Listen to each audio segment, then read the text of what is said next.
तो जैसे कि हमने लास्ट एपिसोड के अंदर देखा था, युवांशी जो होता है वो जैसे ही बाहर की तरफ देखता है तो उसे पता चलता है कि ज़मीन पर छपते हुए कुछ जूते जो होते हैं वो उसी की तरफ आ रहे होते हैं। और इस चीज़ को देखने के बाद में तो बेचारा जो युवांशी होता है उसके भी पसीने छूटने लगते और वो घबराते हुए अपने मन में सोचता है कि मैं अभी अभी तो टेम्पल के अंदर एंटर गया और अचानक से इस प्रकार की जो चीज़ है वो देखने के लिए मिल गई। कहीं ऐसा तो नहीं कि ये चीज़ मेरे ही आने का इंतज़ार कर रही थी। और अब इतना सोचते के साथ ही जो युवान जी होता है वो बहुत ही फनी तरीके से वहाँ से भागने लगता है और वहाँ से भागते हुए अपने मन में सोचता है कि ब्रदर, अगर तुम सच में घोस्ट हो तो प्लीज़ तुम्हारे दिल के अंदर जो नफरत है उसे भुलाकर मुक्ति की तरफ जाओ। क्योंकि वैसे भी मैंने अपनी ज़िंदगी के अंदर कोई भी गलत काम जो है वो नहीं किया है, बस मैंने जो स्टडी मटेरियल है उन्हें ही सर्च किया है, उसके सिवा मैंने और कोई भी गलत काम नहीं किया। और इतना सोचकर जो युवांशी होता है वो फुल स्पीड में भाग ही रहा होता है, लेकिन तभी हम देखते हैं कि वे कदम भी फुल स्पीड में युवांशी का पीछा करने लगते हैं, जो देखकर तो युवांशी के भी पसीने छूटने लगते हैं और वो चिल्लाते हुए सीधे जो टेंपल के गेट होते हैं उसकी तरफ छलांग जो है वो लगा देता है, जिस कारण हम देखते हैं कि युवांशी जो होता है वो सीधे जो टेंपल होता है उसके अंदर आकर गिर जाता है। और तभी युवांशी जो होता है वो उन कदमों की तरफ देखने लगता है जो कि युवांशी की तरफ बढ़ रहे थे, और जैसे ही वो उनकी तरफ देखता है तो पता चलता है कि वे गायब हो चुके हैं, जिसे देखकर युवांशी जो होता है वो बोलता है कि चलो, जो कदम मेरी तरफ बढ़ रहे थे वे अपने आप ही डिसअपीयर हो गए।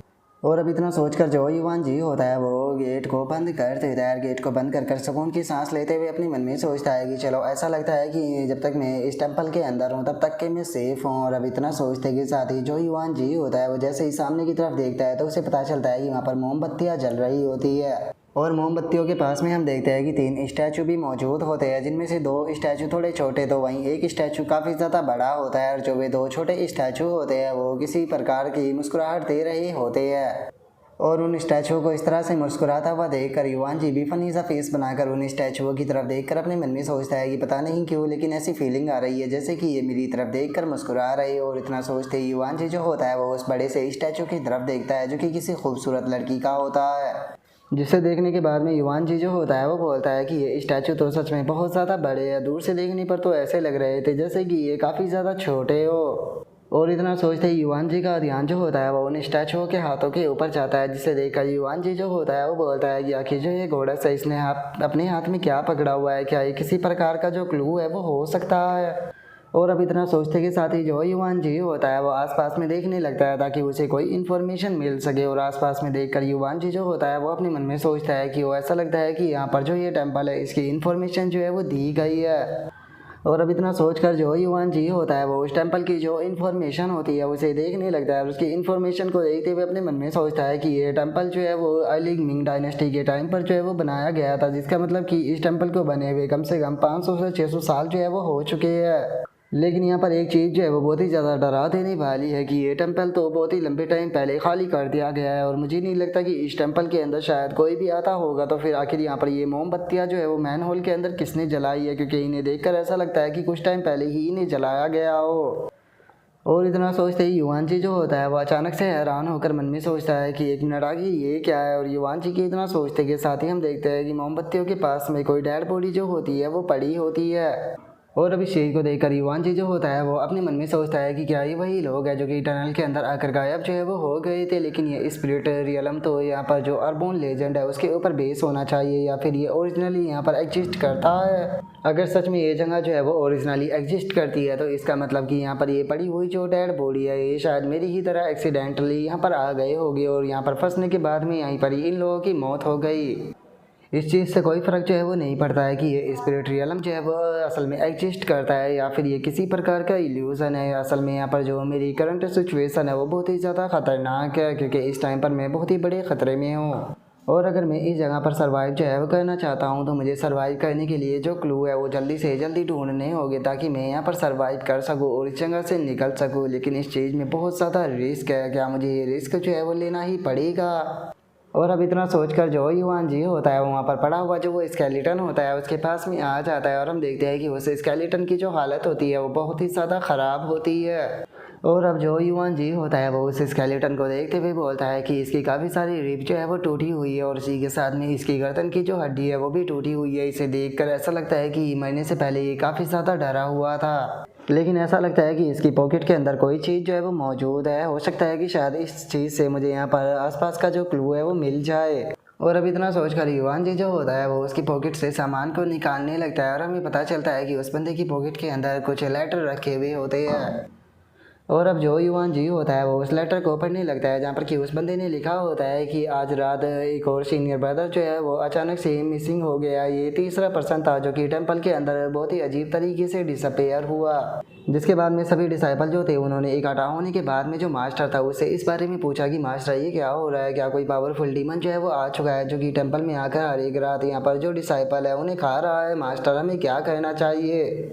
जो सुनकर मास्टर जो थे उन्होंने हम लोगों से कहा कि मेरे सभी डिसाइपल जो है वो ऑल कल्टीवेटर है, तो इसीलिए क्या तुम्हें लगता है कि हम किसी मामूली से जो डीमन है उससे डर सकते हैं, हम उस डीमन को ख़त्म कर देंगे। जिसके बाद में मास्टर ने हमें ये चीज़ जो थी वो वर्शिपरों से हाइड करने के लिए बोली, क्योंकि उन्हें लगता था कि अगर ये चीज़ जो है उन्हें पता चल जाएगी तो ये अगरबत्तियों के ऊपर काफ़ी तगड़ा इफेक्ट जो है वो डाल सकती है। क्योंकि यहाँ पर जो गोस्ट या फिर मोस्टर हुआ करते थे उन्हें काफ़ी आसानी से जो तालिस्मान था उसे सप्रेस जो है वो किया जा सकता था और शमनिंग आर्ट से भी उन्हें सप्रेस जो है वो किया जा सकता था। तो इस चीज़ के लिए जो मास्टर था उसे प्रॉब्लम के अंदर डालने की कोई ज़रूरत नहीं थी। लेकिन सच बताओ तो मुझे ये चीज़ जो है वो बहुत ही ज़्यादा परेशान जो है वो कर रही थी, क्योंकि मैं इस चीज़ को लेकर बहुत ज़्यादा परेशान था कि हर एक रोज़ हमारा कोई ना कोई ब्रदर जो है वो मिस हो जाया करता था। तो इसीलिए मैं सीनियर ब्रदर के पास में गया ताकि मैं इस चीज़ को लेकर उनके साथ में थोड़ा बहुत डिस्कशन कर सकूँ। और इसी तरह से करते हुए जो दिन है वो बीतते गए और 3 और बंदे जो है वो गायब हो गए। लेकिन जो सीनियर ब्रदर और मैं था हमें कोई भी यहाँ पर क्लू जो है वो नहीं मिला। हमारे हर रोज़ जो है वो जाकर इस चीज़ का पता लगाने की कोशिश किया करते थे, लेकिन हमें कुछ भी पता जो है वो नहीं चल पाया। लेकिन अगले दिन जो सीनियर ब्रदर थे वो बहुत ही अजीब तरीके से एक्टिंग जो है वो करने लगे। उन्हें देखकर ऐसा लग रहा था कि शायद उन्हें कोई चीज़ जो है वो पता चल चुकी है, जिसका वे काफ़ी ज़्यादा डरे हुए भी थे। मैंने उनसे इस चीज़ के बारे में पता करने की कोशिश की लेकिन उन्होंने मुझे नहीं बताया। मुझे लगा कि शायद आज उनका जो मूड है वो अच्छा नहीं है, इसीलिए मैं कल उनसे इस बारे में बात करूंगा। इसीलिए मैं कल के लिए उनका इंतज़ार करने लगा। लेकिन जैसे ही अगला दिन आया तो जो सीनियर ब्रदर थे वो भी मिसिंग हो चुके थे। जिसके बाद में मैं अपने मास्टर के पास में गया और मास्टर से मैंने बोला कि मास्टर जो सीनियर ब्रदर है वो भी डिसअपेयर हो चुके हैं, अब आपको कुछ कहना ही होगा। हम लोग जो है वो इस चीज़ को और ज़्यादा नहीं सह सकते। और मेरी बात को सुनने के बाद में जो मास्टर थे उन्होंने मुझसे कहा कि आज रात को तुम मेरे रूम के अंदर आना, मैं तुम्हें हर एक चीज़ है वो बताऊंगा इस सीक्रेट से रिलेटेड, और मैं तुम्हें 1000 साल पहले वो सीक्रेट भी बताऊंगा जिसके कारण पतन हुआ था। और मास्टर की इस बात को सुनने के बाद में मैं भी अपने रूम के अंदर जाकर शाम का होने का इंतज़ार जो है वो करने लगा। जिसके बाद में शाम हो गई, लेकिन आज इतने ज़्यादा अंधेरा था कि आज से पहले कभी भी इतना अंधेरा जो है वो देखने के लिए नहीं मिला था। आज की जो रात थी वो बहुत ही ज़्यादा डरावनी फीलिंग जो है वो दे रही थी। और अभी इतना पढ़ते के साथ ही जो युवान जी होता है वो देखता है कि जो स्टोरी होती है वो यहीं तक ही लिखी होती है, जिसे देखकर युवान जी हैरान होते हुए मन में सोचता है कि ऐसा कैसे हो सकता है, ये स्टोरी तो आती है, आखिर इससे आगे की स्टोरी कहाँ पर है। ऐसा लगता है कि जो कंस्ट्रक्टर टीम का ये बंदा था इसने आसपास में जो क्लू है उन्हें ढूंढने की कोशिश की होगी, जिसके बाद में इसे आसपास में ही जो ये नोट्स है वो मिल गए होंगे जिन्हें कि इसने अपनी जेब में जो है वो रख लिया था। और मुझे लगता है कि यही सबसे इम्पोर्टेंट क्लू जो है वो होने वाला है, जिसके कारण पता चल सकता है कि जो माउंटेन गॉड टेम्पल है आखिर ये इस तरह से ख़त्म जो है वो क्यों हो गया। यहाँ पर जो अनकवर सोर्स है मुझे उसका पता जो है वो लगाना होगा। और मुझे ऐसी फीलिंग आ रही है कि अगर मैं इस चीज़ का पता लगा लेता हूँ तो जो मेरा सेकंड मैन क्विस्ट है शायद वो भी कंप्लीट जो है वो हो जाएगा। लेकिन प्रॉब्लम की बात यह है कि अगर मैं इस चीज़ का पता लगाना चाहता हूँ तो इस चीज़ के लिए मुझे जो टेम्पल है उससे बाहर जो है वो जाना पड़ेगा और जो टेम्पल है उसे एक्सप्लोर करना पड़ेगा। लेकिन अगर मैं टेम्पल से बाहर जाता हूँ तो बाहर बहुत ही ज़्यादा खतरा है, जिसका मतलब कि बाहर जो खतरा है मुझे उसे भी फेस जो है वो करना पड़ेगा। लेकिन देखा जाए तो जो यूनिक टनल है उसके अंदर से एक पर्सन जो है वो सक्सेसफुली सर्वाइव कर जो है वो यहाँ से जिंदा निकल गया था। अगर मैं उसके फुट स्टेप को ही यहाँ पर फॉलो करता हूँ तो शायद हो सकता है कि मैं भी यहाँ से सर्वाइव कर बाहर निकल जाऊँ। और अब इतना सोचकर जो युवान जी होता है वो टेम्पल के गेट के पास में आ जाता है। गेट के पास में आने के बाद में मन में सोचता है कि मुझे क्या करना चाहिए, क्या मुझे यहाँ पर अंदर ही रहकर टाइम के ख़त्म होने का इंतज़ार करना चाहिए या फिर मुझे बाहर जाना चाहिए। और अब इतना सोचकर जो युवान जी होता है वो अपने दिल को पकड़ते हुए मन में सोचता है कि मेरी दिल की धड़कनें जो है वो तेज़ हो रही है, ऐसा लग रहा है जैसे कि बाहर बहुत ही ज़्यादा खतरा हो। लेकिन मुझे नहीं लगता कि टेम्पल के अंदर रुक कर जो टाइम है उसके ख़त्म होने का इंतज़ार करना मेरे लिए बिल्कुल भी राइट चॉइस है वो रहेगी। तो इसीलिए मुझे टेम्पल के बाहर जाना चाहिए और ख़तरे को फेस करना चाहिए। और अब इतना सोचकर युवान जी जो होता है वो टेम्पल के बाहर अपने कदम को रख देता है। और अब हम देखते हैं कि युवान जी जो होता है वो फाइनली जो टेम्पल होता है उससे बाहर जो है वो आ जाता है। और अब टेम्पल से बाहर आने के बाद में जो युवान जी होता है वो आसपास में अपनी जांच पड़ताल शुरू कर देता है ताकि उसे वहाँ पर और भी क्लू मिल सके। और अब जैसे ही जो युवान जी होता है वो थोड़ा आगे आता है तो उसे पता चलता है कि वहाँ पर और भी काफ़ी सारी डेड बॉडियाँ जो है वो पड़ी हुई है। और अब जो युवान जी होता है वो भी उन लोगों की तरफ देखने लगता है और उन लोगों की तरफ देखते हुए अपने मन में सोचता है कि जरा देखो तो यहाँ पर डेड बॉडियों की संख्या जो है वो कितनी ज़्यादा है। मुझे लगता है कि ये शायद वही वर्कर होंगे जो कि टनल के अंदर आए थे। लेकिन इनके चेहरे को देखने के बाद में ऐसा साफ साफ पता चल रहा है कि ये किसी बहुत ही ज़्यादा डरावनी चीज़ को देखने के बाद में जो है वो मरे थे और उनकी मौत जो है वो बहुत ही ज़्यादा डरावनी रही होगी। लेकिन इनके जो स्केलेटन बोन है उनके ऊपर किसी भी प्रकार का यहाँ पर फ्रैक्चर देखने के लिए नहीं मिल रहा। और इतना सोचकर युवान जी उस स्केलेटन की तरफ देख ही रहा होता है। लेकिन तभी पीछे से किसी की हेल्प हेल्प चिल्लाने की आवाज़ जो होती है वो आने लगती है, जो सुनते के साथ ही युवान जी भी बहुत ज़्यादा घबरा जाता है और घबराते हुए पीछे की तरफ देखने लगता है। और जैसे ही वो पीछे की तरफ देखता है तो उसे पता चलता है कि जो चिल्लाने की आवाज़ें आ रही होती है वो वहाँ पर टूटे फूटे घर के अंदर से आ रही होती है।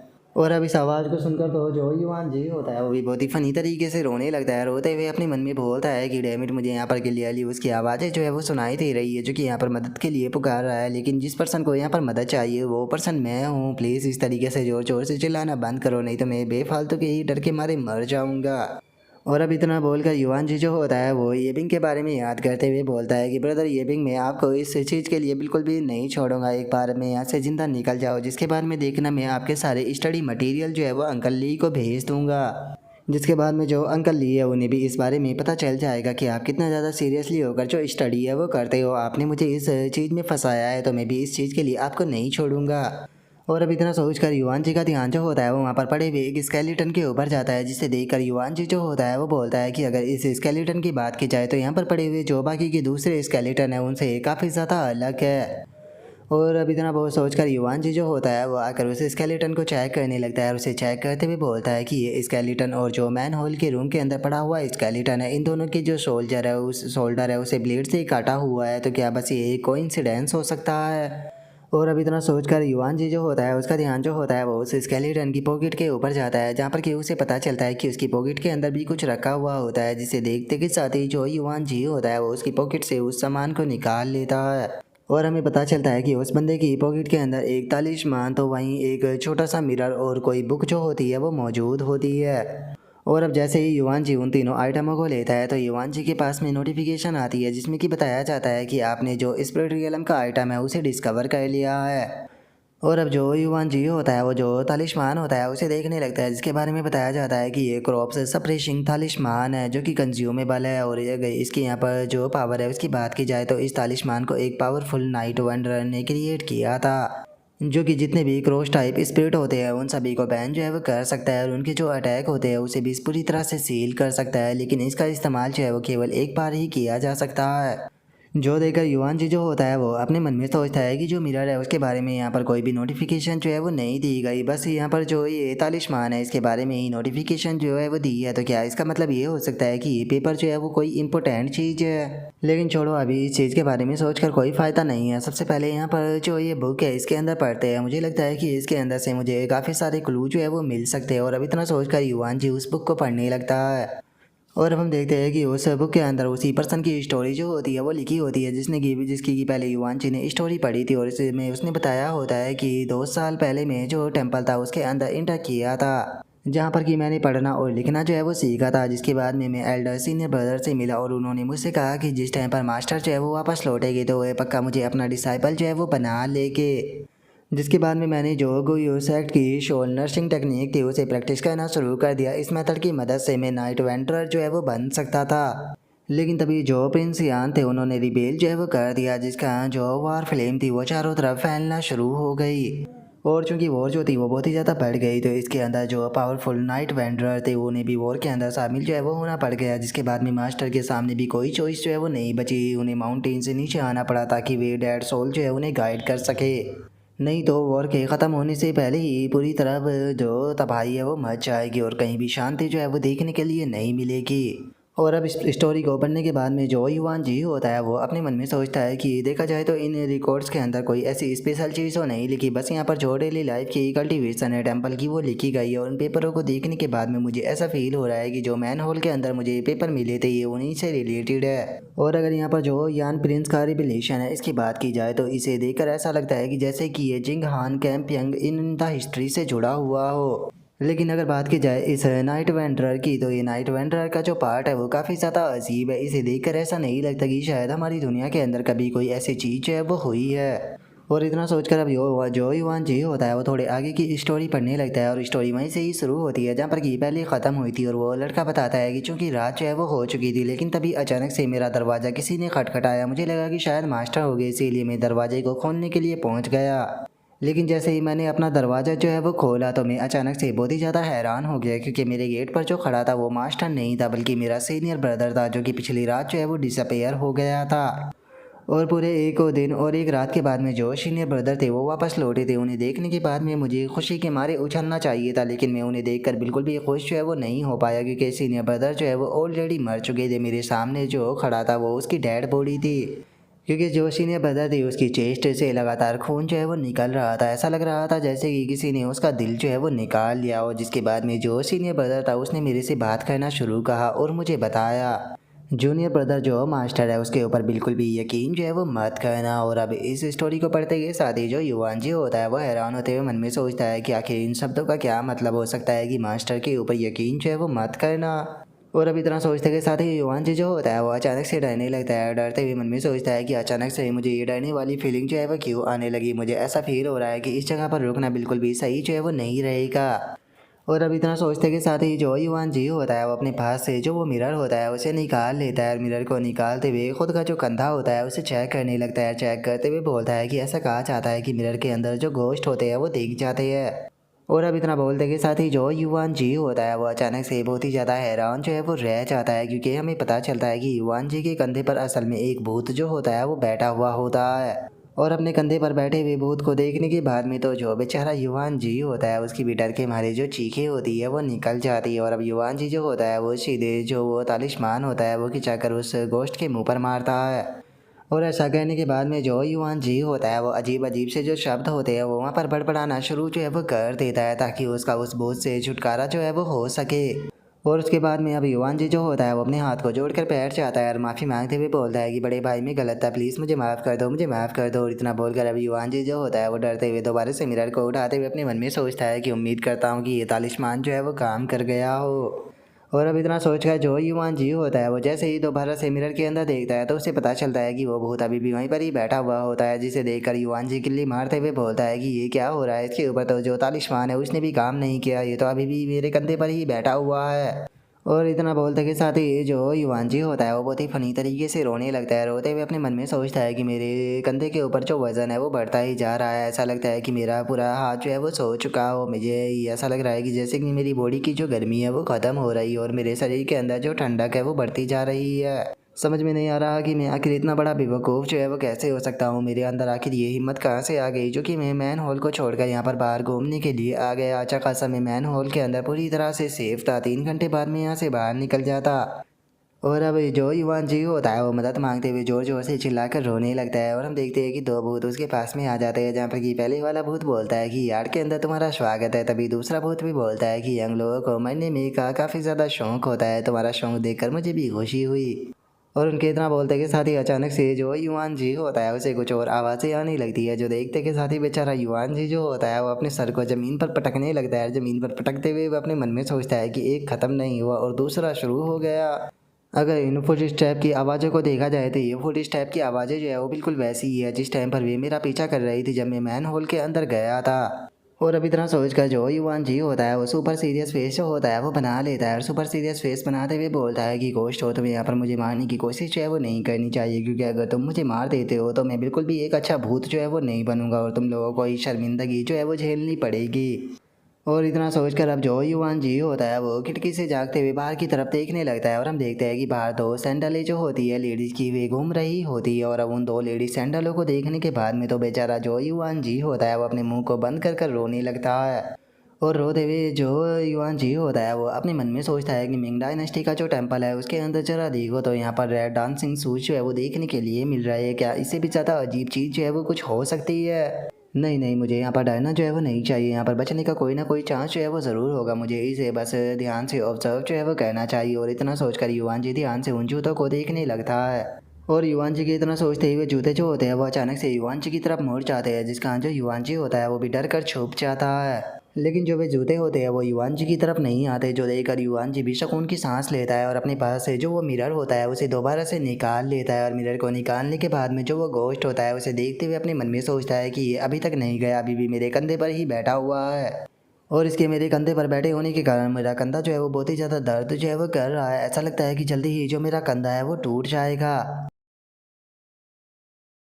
और अब युवान जी के इतना सोचते के साथ ही हमारा आज का एपिसोड जो होता है वो यहीं पर ही कंप्लीट हो जाता है। तो नेक्स्ट एपिसोड के अंदर देखिए कि आगे क्या होता है। अगर आप लोगों को वीडियो अच्छी लगी हो तो लाइक करना, चैनल को सब्सक्राइब करना। मैं मिलता हूँ नेक्स्ट एपिसोड के अंदर, तब तक के लिए बाय बाय गाइस।